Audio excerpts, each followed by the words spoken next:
Hello.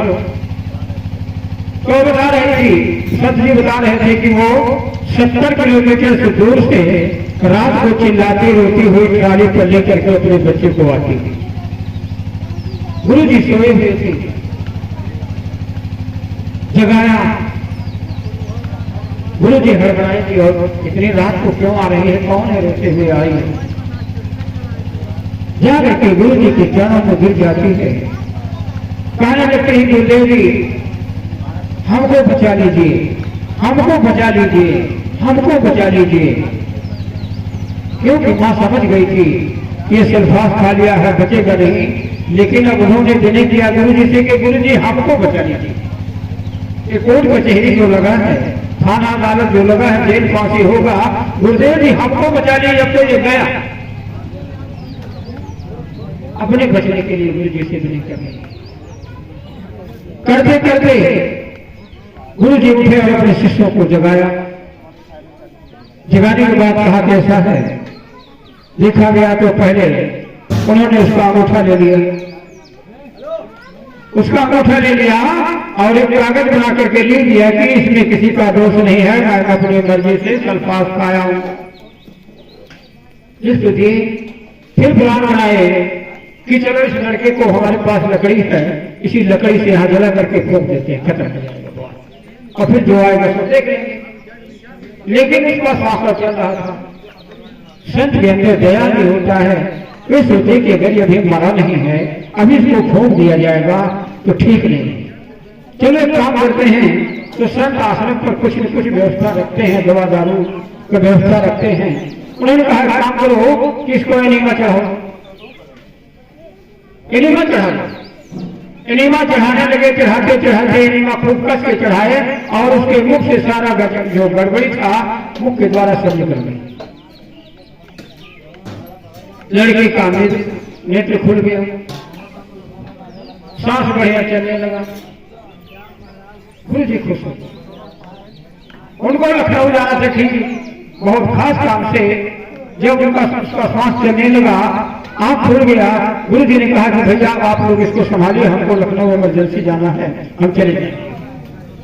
और सज्जन वो चले आते हैं। अब वहां से 3 दिन के बाद जब लौट करके आते हैं तो बच्चे को देख रहे हैं, तो लड़का उसी आश्रम में टहल रहा है। और इधर लड़की क्या करती है, लड़की जैसे पता पाती को सल्फास खा लिया, मर गया, वो दूसरे से जाकर कृष्णा जी करते बोलिए से गुरुदेव की। तो सज्जन बताइए ये क्या, अनैतिक कर्म ज्ञाता के कारण, बुरे कर्मों फैसले के कारण पूरे परिवार को फंसाना चाहता था। पूरे परिवार फंस जाते अगर गुरु ना होते, गुरु ना होते, गुरु के शरण में वो ना गई होती, उसके पिता गुरु के शरण में ना गए होते, तो पूरा परिवार जेल की सलाखों में बंद होता।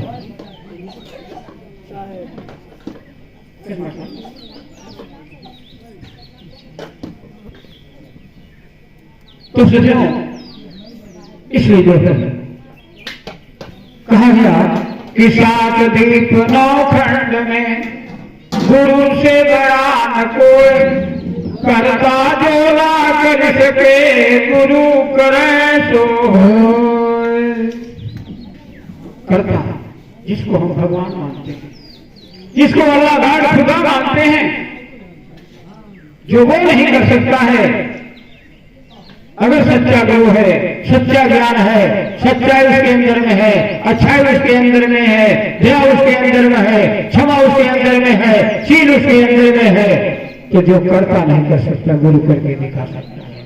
इसीलिए गुरु के शरण में सबको एक एक दिन जाना पड़ता है। एक विचार और बताया,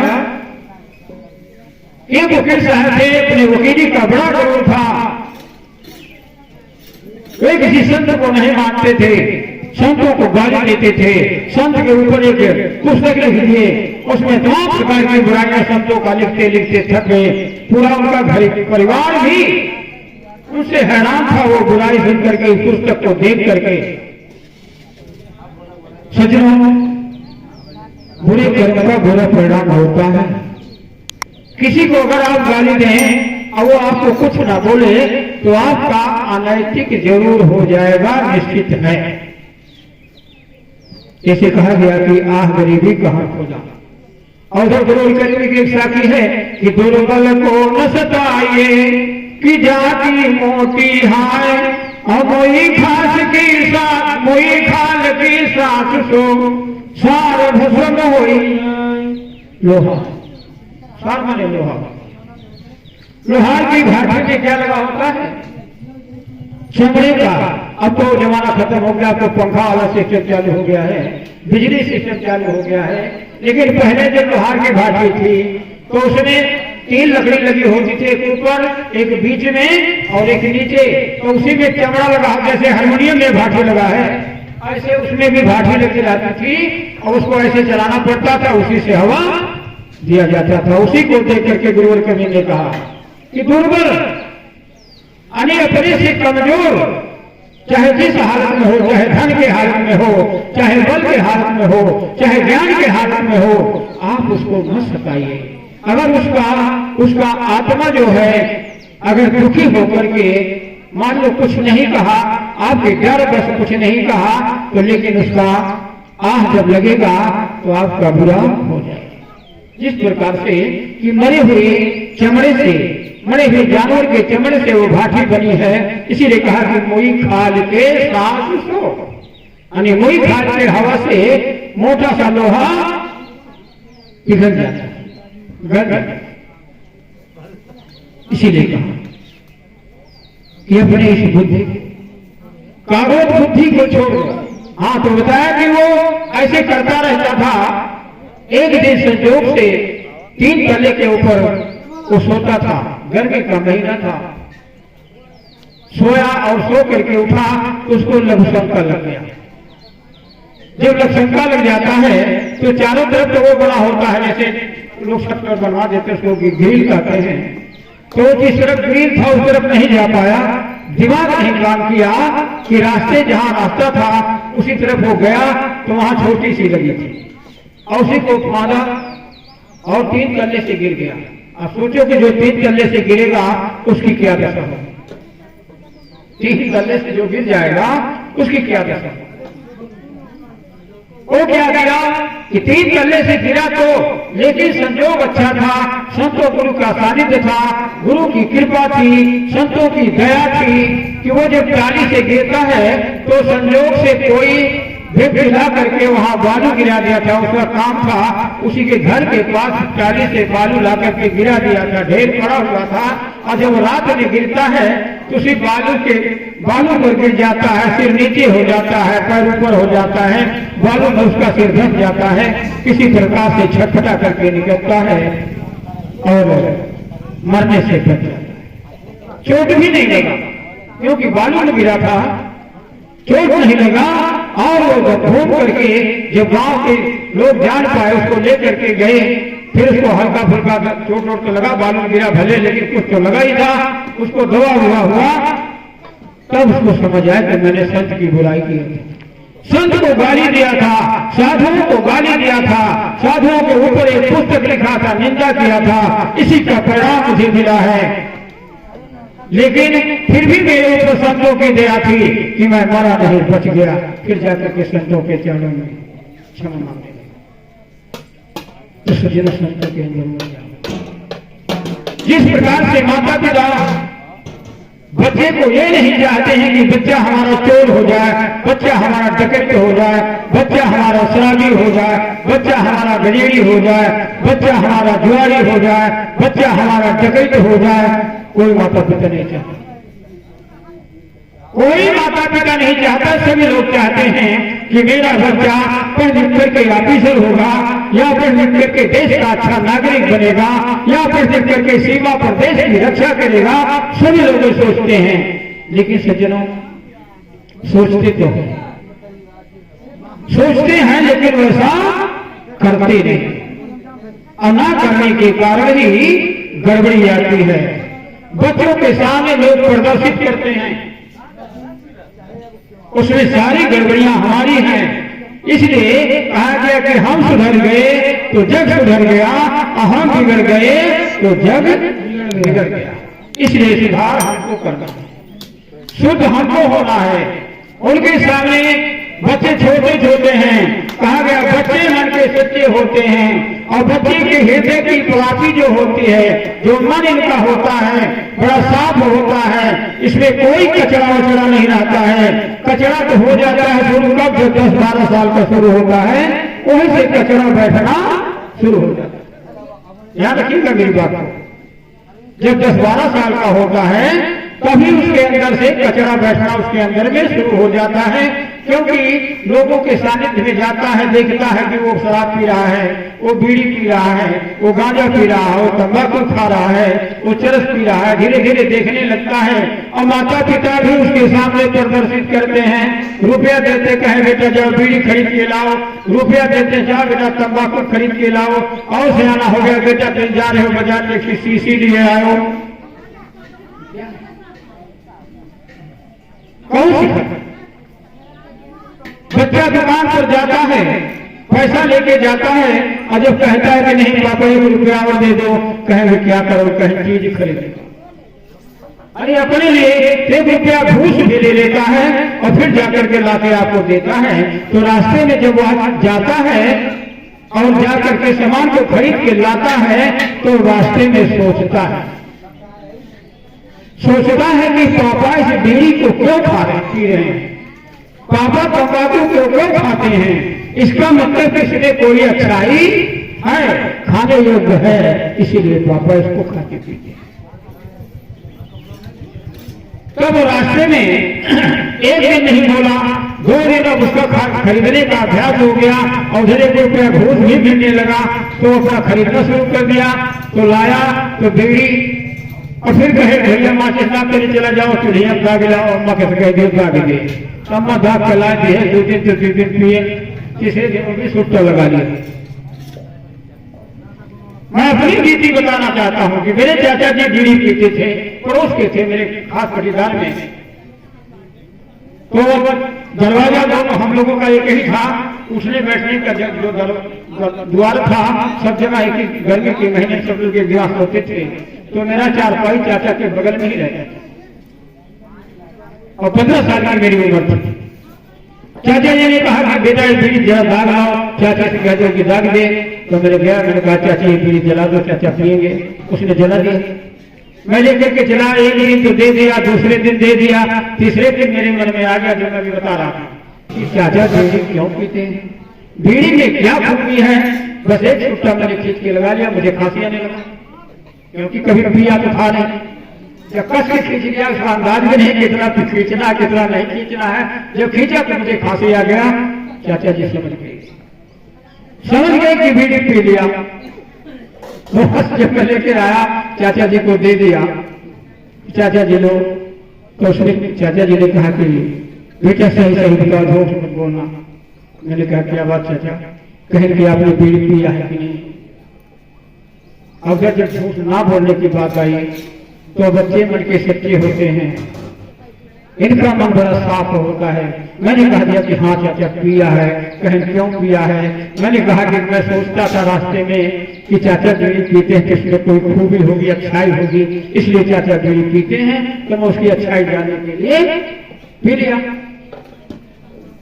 चाचा ने कहा कि बेटा बहुत बड़ी गलती किया, मैं गलती कर रहा हूं तो कर रहा हूं, लेकिन तुमको गलती नहीं करना है। आज की तारीख से मैं तुम्हें न बीड़ी लाने को कहूंगा, न तुम्हें बीड़ी दागने के लिए कहूंगा। अब यही बीड़ी जो आपने दिया है, खरीद के लाया है, यही बीड़ी पीने के बाद आज से बीड़ी मैं नहीं पीऊंगा। चाचा जी संकल्प लिए कि आज की तारीख से मैं बीड़ी नहीं पीऊंगा। ये हमें संकल्प है। इनके सामने हम कोई चीज गलत प्रदर्शित ना करें, इनके सामने किसी को गाली ना दें, इनके सामने कोई चीज प्रदर्शित अच्छा गलत कर्म ना करें, इनके सामने अच्छी अच्छी बातें करें।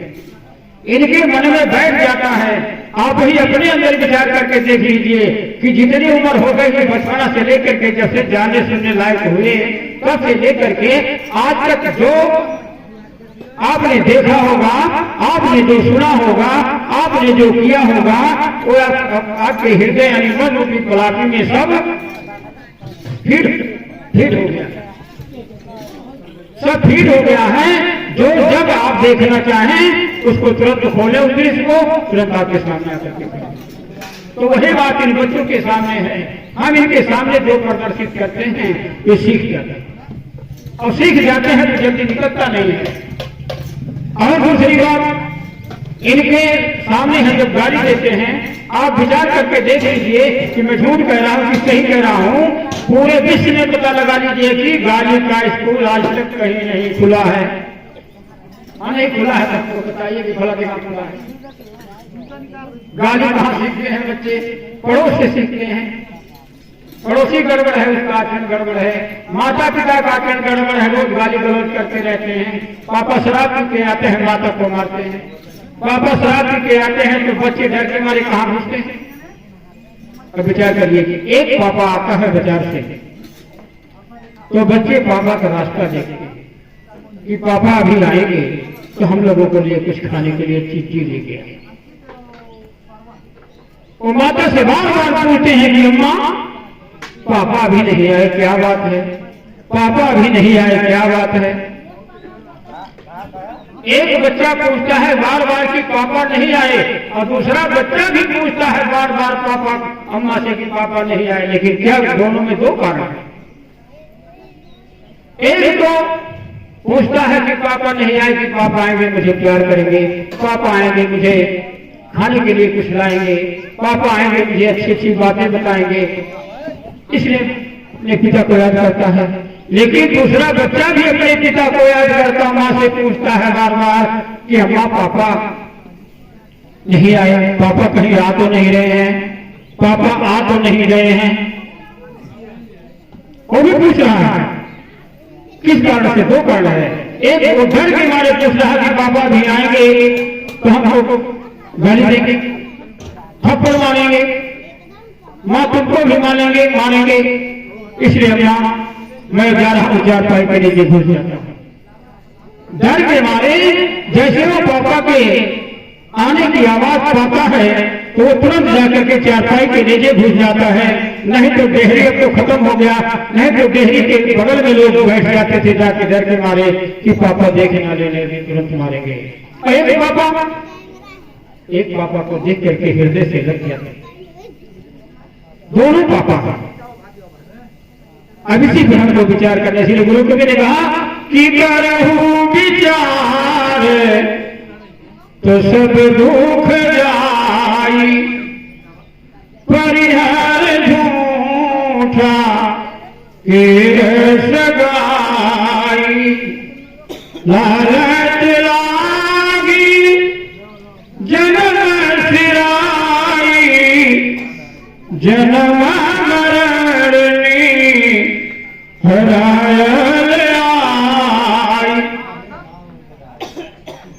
कहा गया कि करो विचार तो सब दुख जाई। सज्जनों विचार करो, कहे दुख आसमान से नहीं टपक पड़ता है, दुख कोई देवी देवता भगवान आकर के हमको नहीं देता है, दुख हमारा किए हुए कर्मों का फल है। अपने कर्म पर ही विचार करें हम कि हमारा कर्म कैसा है। एक कर्म होता है, कर्म दोनों करने वाले हैं। एक कर्म है कि थाली लेकर के, फूल सजा करके, लोटा में पानी लेकर के, मीठा लेकर के मंदिर की तरफ जा रहा है पूजा करने, कर्म भी करने जा रहा है। और एक क्या करता है, गाज लेकर के, पाप लेकर के, या जो उसको क्या कहते हैं, उसको कटिया एक होता है, वो भी कंधे पे रख करके जा रहा है। वो भी कहाँ जा रहा है? कर्म दोनों करने जा रहे हैं, मछली मारने जा रहे हैं। एक कर्म करने जा रहा है कि गाय को पकड़ करके हाथ में चाकू लिए, वो भी कर्म करने जा रहा है। कर्म दोनों करने जा रहे हैं, लेकिन सज्जनों कर्म पर विचार करिए।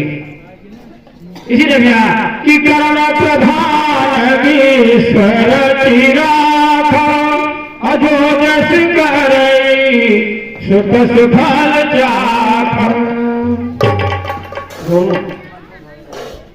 अगर गलत कर्म किया है, एक चोरी करने जाता है, एक पूजा करने जाता है, पूजा करके आता है तो कितना दिमाग उसका ठीक रहता है, और चोरी करके आता है तो थर थर कांपता है, कोई देख न लिया हो, कोई देख लिया है कहीं थानेदार में आ जाए। क्या है? कर्म दोनों करते हैं।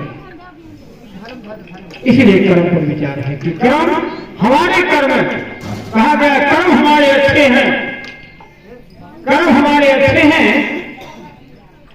तो घर में बस लगा, और कर्म धर्म दोनों अच्छे तो जीव मिला विनाशी है, और कर्म धर्म दोनों बिगड़े तो गले में जम की फांसी है, गले में जम की फांसी।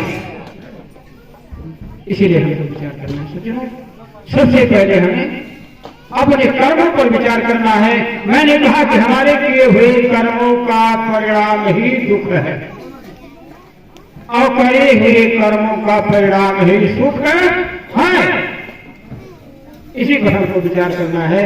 जो मेहनत किया, पढ़ लिख लिया, ढाई गोली नहीं खेला, ढाई नहीं खेल पा रहे, ढाई तो पैसा खेलते हैं, उसको हमारी तरफ ढाला जब जो कुछ कहते हैं। और गोली तो समझते हैं कि जो पढ़ने लिखने गया, स्कूल रास्ते में खड़ा होकर के ढाई खेल रहा है, गोली खेल रहा है, स्कूल तक गया ही नहीं, माता पिता जान रहे हैं बच्चा हमारा पढ़ने गया है, और एक बच्चा उसी में साथी चुपके से झोला लिया और उठ करके चला गया स्कूल में पढ़ने, और वहां से आया तो 10-5 मिनट खेल छोड़ लिया, फिर उसके बाद किताब लेके बैठ गया।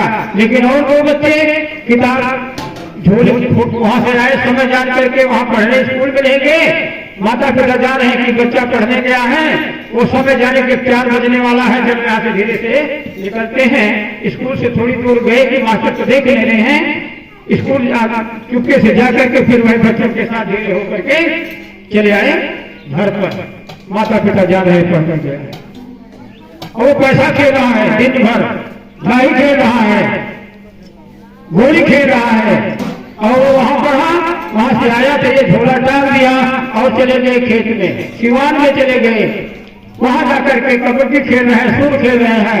एक लड़का आया 10-5 मिनट खेल बोल लिया, उसके बाद किताब लेके पढ़ रहा है, और पढ़ करके डिप्टी कमिश्नर हो गया, मास्टर हो गया, डॉक्टर हो गया, प्रोफेसर हो गया, इंजीनियर हो गया। और एक गया था पढ़ने दोनों, लेकिन एक अच्छा कर्म किया तो डॉक्टर, मास्टर, प्रोफेसर, इंजीनियर, क्या बन गया, प्रधानमंत्री बन गया, मुख्यमंत्री बन गया, डीवाईएसपी, कलेक्टर बन गया। लेकिन एक फावड़ा लेकर के दूसरे के खेत में मेहनत मजदूरी करने लगा। अब कह रहा है कि मुझे भगवान दुख दे दिया, भगवान के ऊपर दोष लगाता है, अल्लाह खुदा के ऊपर दोष लगाता है, तो क्या दुखी नहीं होगा? समझ लगा दीजिएगा। ठीक सज्जनों, आइए हम आप लोगों को एक भजन शरण कराते हैं।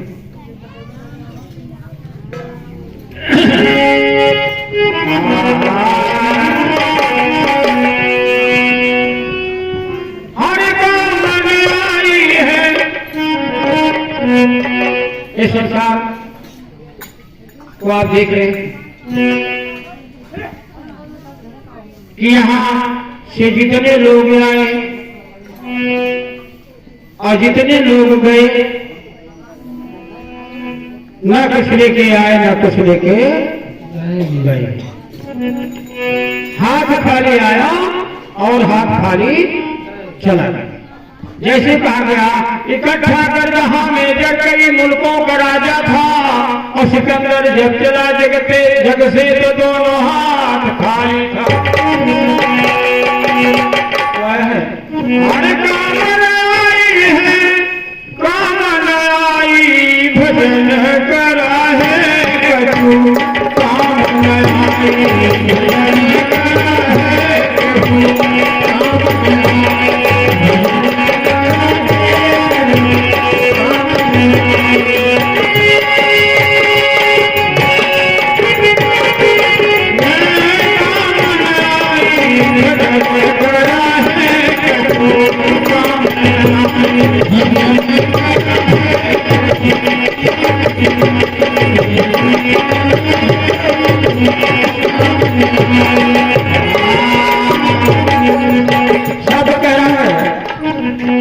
भजन करा है केहू कामना आई। जो कुछ देख रहे हो, जहां से आप जहां बैठे हैं, यहां से जहां तक आपकी दृष्टि पड़ती है,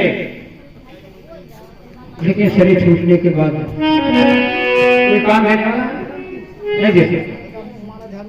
इसीलिए शब्द कह रहा कि भजन करा है कि हो कामना आई। कैसे हरे छोटे से कछु सफरत नाही बड़े की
कछु सफरत नाही बड़की गैर बुढ़ाई अजवन करे सो मझली जान।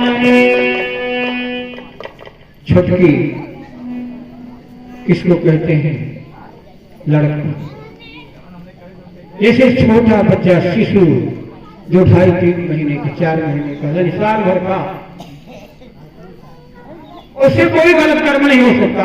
न गलत कर्म हो सकता है ना अच्छा कर्म हो सकता है, क्योंकि ना तो चोरी कर सकता है, ना व्यभिचार कर सकता है, ना हत्या कर सकता है, ना किसी के साथ है और कुछ कर्म कर सकता है, न पूजा कर सकता है, न पाठ कर सकता है, न किसी की सेवा कर सकता है। इसीलिए कहा कि छोटकी से कछु सफरत नहीं और बड़की गैर।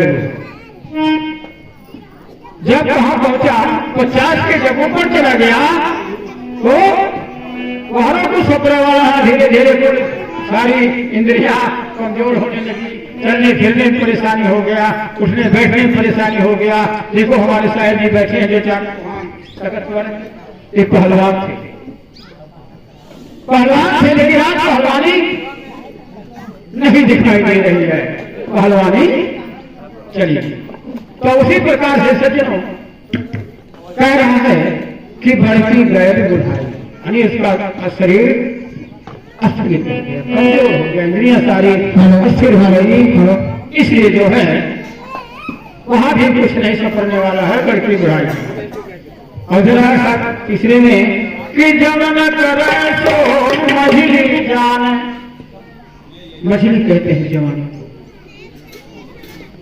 जवानी और समय आप जो करना चाहें, जो बनना चाहें सो बन सकते हैं, जो करना चाहें सो कर सकते हैं। हत्या भी कर सकते हैं, रक्षा भी कर सकते हैं, व्यभिचार भी कर सकते हैं, चोरी भी कर सकते हैं, उपकार भी कर सकते हैं, किसी को अस्पताल तक ले जा सकते हैं, किसी को अस्पताल से ले आ सकते हैं। इसीलिए कहा लेकिन इसी में बचाना है। जवन करे सो मझली जाए, अरे जो करे सो इसी को विचार करना है। इसी मझिलकी पर विचार कर लीजिए कि मझिलकी कहूं गड़बड़ हो गई तो घर फूट करके सत्यानाश। एक कौन सा घर? हमारे जीवन रूपी घर। अगर मझिलकी बिगड़ गई, मझिलकी शीशी में अगर घूम गया, शीशी में कहा गया जो डूब गए गिलास और बंद बोतल पानी में उबरे नहीं कभी वो कोई जिंदगी। जो गिलासों के बंद पानी में डूब गए, बोतल के बंद पानी में डूब गए और कभी अपनी जिंदगी में उबर नहीं पाए। चाहे कितना भी बड़ी हस्ती रही हो, चाहे कितना बड़ा सब कुछ रहा हो, लेकिन सज्जनों सब डूब गया। अम्बेडकर नगर में हमारा पड़ोस पड़ता है, 989 बीघा खेत पक्का जो 20 का होता है, 989 बीघा खेत एक महापुरुष के पास था। लेकिन सज्जनों, गिलास के बंद बोतल पानी में डूब गया और उसमें डूब करके खत्म हो गया। हथिया नसीब जिसको कहते हैं, हाथी भी थी, घोड़े भी थे, सब कुछ थे, लेकिन सज्जनों उसी गिलास में बंद हो गए, बोतल के बंद पानी में डूब करके उसी में बंद हो गए। उनका लड़का आज नौटंकी में हारमोनिया बजाता भी है। बताइए, सब सत्यानाश हो गया। किसी ने कहा कि मछली को बचा लीजिए, मछली को संभाल लीजिए, आपका जीवन सुखी और शांति से बीतेगा। अब अगर मछली को नहीं संभाल पाएंगे तो आपका जीवन सदा सुखी बीतेगा। इसी पर विचार करना है। आइए फिर क्या कहते हैं, हर छोटी भूमि सूरज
इसका मतलब सुनिए कि छोटकी भूली सुरती गगन में बड़की भरम भुलाई, और बीज धार में मझिली बोर। अगर इसे सावधान नहीं रहोगे तो बीज धार में बोलेगी, न इस पार ना उस पार, कौन करके भी नहीं जा पाओगे। वहां कोई बचाने वाला भी नहीं मिलेगा। किनारे हो सकता है किनारे वाला धोती की रस्सी कुछ फेंक करके आपको बचा ले, लेकिन जब बीज धार में बोलेगी तो कोई बचाने वाला नहीं मिलेगा। अब आया है कि छोटे की भूली गगन में बड़की धरम। छोटकी कहाँ भूल गई? 2 साल का बच्चा है, उसने घोघर नहीं देखा है। ध्यान करिएगा मेरी बात पर। आप लोग बात कम करिए तो अच्छा होगा, नहीं तो हम बंद कर देते। आप लोग बोलिए, आप लोगों को बोलना है तो आप लोग बोले, हम चुपचाप सुनेंगे। नहीं तो जब तक 10 मिनट हमको जो समय मिला बोलने का उसको सुन लीजिए। अगर आपको अच्छा लगेगा तो अपने जीवन में उतार लीजिएगा, नहीं अच्छा लगेगा तो मेरे पास वापस कर दीजिए। तो मैं कह रहा था कि छोटकी 2 साल का बच्चा है, बच्चे को घोघर नहीं पता है, बच्चे को भटाऊ नहीं पता है, बच्चे को भूत नहीं पता है, बच्चे को पहलवान बाबा नहीं पता है, बच्चे को चुड़ैलिया माई नहीं पता है, बच्चे को सती माई जी सिकंदर बाबा नहीं पता है। लेकिन हम बच्चे को क्या करते थे, जब वैसे बच्चा रोने लगा, चुप रहो बेटा घोघर आ रहा है, चुप रहो बच्चा भकाऊ आ रहा है। भकाऊ और घोघर को अगर किसी ने देखा है तो जरा हाथ उठा करके बताओ हमको कि गुरु जी ने मैंने घोघर भकाऊ को देखे। घोघर भकाऊ कोई जानवर का नाम नहीं है, न पूर्व से आता, न पश्चिम से आता, न उत्तर से आता, न दक्षिण से आता, न धरती खोद करके निकलता, न आसमान से टपक पड़ता है। घोघर कोई जानवर किसी चीज का नाम नहीं है। घोघर और भकाऊ एक डरावना शब्द है, बस केवल डराने के लिए। और ठीक उसी का छोटा भाई बड़ा भाई भूत और दानव चुड़ैल शैतान। जो लोग कहते हैं कि वहां भूत रहता है, वहां शैतान रहता है, वहां ब्रह्म बाबा रहता है, वहां फलाने बाबा रहता है, वहां पहलवान बाबा रहता है, हम संतों को कह दीजिए रात भर चुपचाप करेंगे, कोई पहलवान भूत बाबा नहीं देंगे, हम भी माने। लेकिन हमें विश्वास है कि नहीं है, इसलिए हम दुखी नहीं होते हैं। और आपके अंदर विश्वास है कि भूत चाहे पहलवान चुड़ैल शैतान जितने हैं सब है, इसीलिए आपको परेशान करता है। आपका मन ही भूत चुड़ैल शैतान। दूसरा कोई नहीं। अब किसी ने भूत को देखा नहीं है, भूत का अर्थ ही होता हुआ बीता हुआ समय, जो इस संसार से मर करके चाहे एक्सीडेंट होके मरे, चाहे कुछ भी होकर के मर जाए, तो जब मर गया तो शरीर पता नहीं किस खाने में चला गया, और हम कहते हैं भूत बन गया। भूत कहते हैं भूत हमको बैल बन के डरवा दिया, हमको सांड बन के डरवा दिया, हमको और क्या तमाम प्रकार के जानवर हाथी बन के डरा दिया। तो हम पहले ही विचार करिए कि हाथी कितने महीने में तैयार होता है, भैंसा कितने महीने में बन करके तैयार होता है, घोड़ा कितने महीने में बन करके तैयार होता है।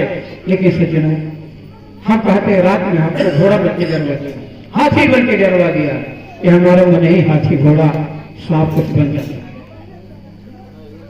इसीलिए कहा कि छोटकी भूली सूरत गगन में बड़की भरन, बड़की भुला गई भूत परे चुड़ैल शैतान देवी देवता में जाकर के वहां मन्नत माना कि हे भगवती माई हमारा लड़का ठीक रहा है, हमारा परिवार ठीक रहा है, तो कहा जीव के बदला जीव चढ़ाए।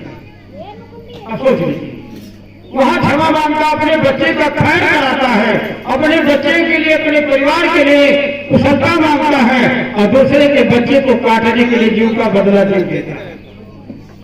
अभी क्या है? और उसको लोग माता कहते हैं, माता कहते हैं। लेकिन जरा विचार करें सज्जनों, माता और पद है, माता ममता की मूर्ति होती है, माता दया की देवी होती है। वो कौन सी माता है जो अपने बच्चे की बलि ले दे? जरा हमको बताइए, किसी माता के सामने किसी बच्चे को मारा जाए तो क्या माता चुप बैठेगी?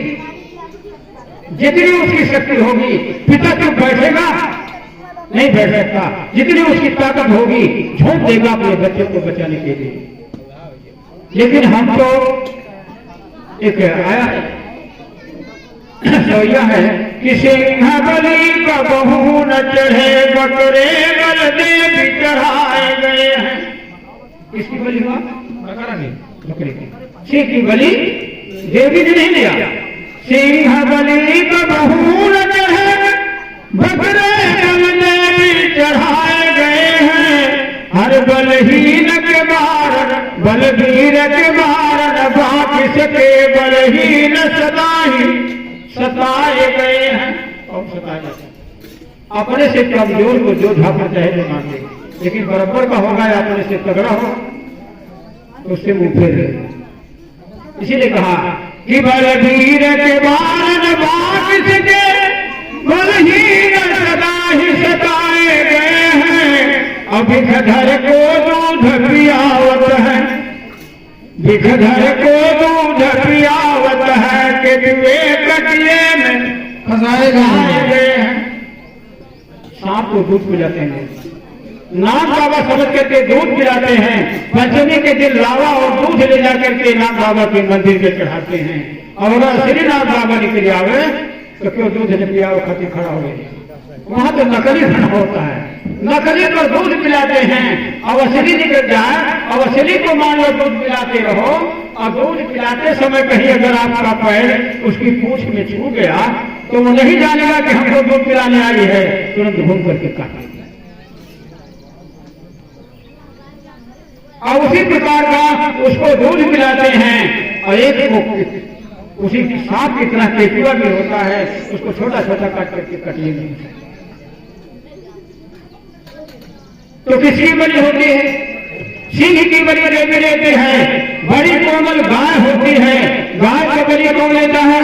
अल्लाह। अल्लाह के नाम से गाय की बलि दी जाती है, भैंसे के नाम से बलि दी जाती है। जबकि इन जानवरों के लिए जितने अमुक प्राणी हैं जितने अमुक प्राणी हैं इनके दृष्टि आज तक कोई कोर्ट कचहरी थाना अदालत नहीं बना हुआ है। वकील साहब उसकी तरफ से वकालत नहीं कर सकते हैं, दरोगा साहब किसी को हथकड़ी नहीं लगा सकते हैं, तो किसको सुझाया गया? बलहीन को, जिसके पास कोई ताकत नहीं है। हाथी की बलि कोई नहीं देवता लिया, क्योंकि मनुष्य पकड़ करके हाथी को ले जाएगा, हाथी क्रोध में आ गया तो पूछे अगर धैर्य से गला चीज है तो चीज करके शरीर हो जाएगा। ऐसी बलि देवता नहीं करता है उस बलि से। इसलिए से इसीलिए कहा बलवीर के बाद में बांध सके। तो आया है कि देवी देवता हमारे केवल मन की उपज है। हम बताया गया है कि पूरे भारत में 33 करोड़ देवता और 56 करोड़ देवी हैं केवल भारत में। इंग्लैंड जापान में नहीं लेंगे इतने देवता जितने भारत में हैं। तो किसका देना? जहां हम 64 माई की पूजा करते हैं, लेकिन मुसलमान भाई 64 माई को नहीं मानता है तो क्या उसको कुछ बिगड़ जाता है? हम उसको क्या नाम है, उनका मुहर्रम को नहीं मानते हैं, उनकी बकरीद को नहीं मानते हैं, तो क्या उनके हमारा कुछ बिगाड़ देते हैं? वे हमारी पंचमी को नहीं मानते हैं, हमारी एकादशी को नहीं मानते हैं, हमारे तीर्थ को नहीं मानते हैं, हमारे मूर्त को नहीं मानते हैं, तो क्या हमारे भगवान देव के देवता उनका कुछ बिगाड़ देते हैं? और उनके त्योहार को हम नहीं मानते हैं तो क्या हमारा कुछ बिगाड़ देता है उनका देवता? तो किसका उपज है? हमारे मन की उपज है। इसी कारण से हम दुखी रहे। देवी देवता खोज करके वाइए धीरे की तरफ। तो कहा कि छोटकी भोली सूरज गगन में और बड़की भरम भुलाई, ये माताएं जो ये अपने देवी देवता को खुश करे खाती, केहू बलि, केहू बकरा बलि, केहू मुर्गा बलि, केहू बलि, केहू बलि देवे खाते, अपने परिवार जियावर खाती, तुम्हारे खाती बलि देती। इसीलिए कहा कि देवी देवता भुलाए गई बलि बसा चुरे शैतान भूत प्रेत में। लेकिन उधर आया कि बीच धार में मझिली बोर हर तन को अमरत नहीं आई, भजन करा है कछु काम नहीं, भजन करा है कछु काम नहीं आई, भजन करा है कछु काम नहीं आई।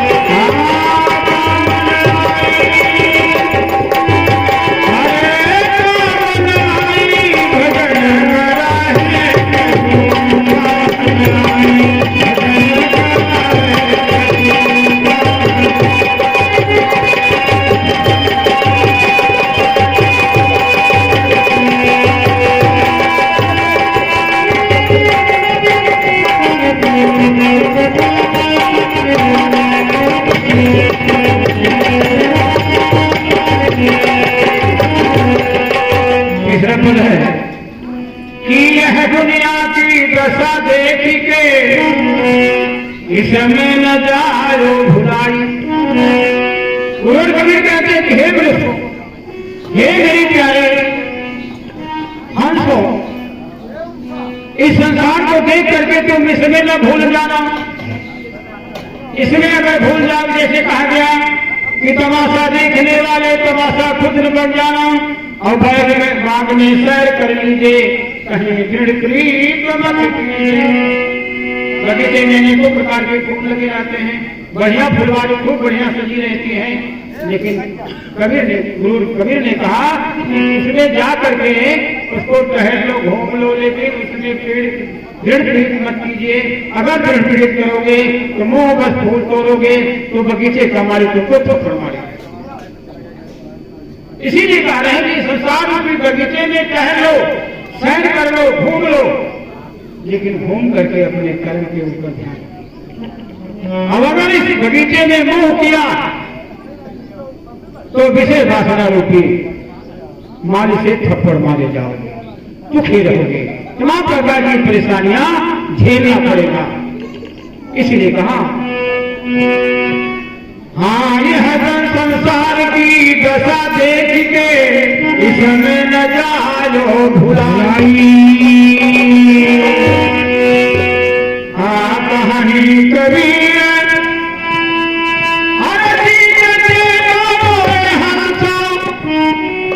हर बहुना भोजन